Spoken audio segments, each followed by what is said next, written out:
சங்கீதம் 65 4-11 வசனங்கள்.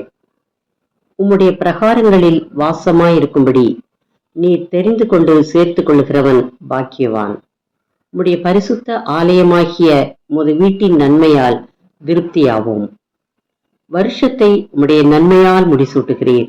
உமது பாதைகள் நெய்யாய் பொழிகிறது. தேவனை விசுவாசித்து அவரை நித்தமும் நினைத்து வாழ்கிற மனிதர்களை அவர் நன்மையால் நிரப்புகிறார். சங்கீதம் 34:10 வசனம். சிங்க குட்டிகள் தாழ்ச்சியடைந்து பட்டினியாயிருக்கும். கர்த்தரை தேடுகிறவர்களுக்கோ ஒரு நன்மையும் குறைவுபடாது.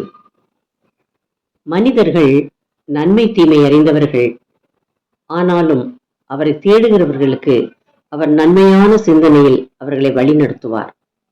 ஆகையால் அவர்கள் நன்மையான செயல்களை செய்யும்போது தேவன் அவர்களை ஆசீர்வதித்து அவர்களை நன்மையால் திருப்தியாக்குகிறார்.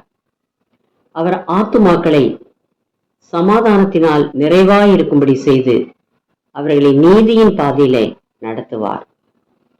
அந்த பாதையில் செல்லுகிறவரின் ஆவி, ஆத்துமா, சரீரத்தை தேவன் காத்து நடத்துவதால் அவர்கள் நிறைவாக வாழ்ந்து நித்திய ஜீவனை அடையும் பாக்கியத்தை பெறுவார்கள். இன்றே உங்களை நன்மையால் திருப்தியாக்கும் இயேசுவை நோக்கி ஜெபம் பண்ணுங்கள்.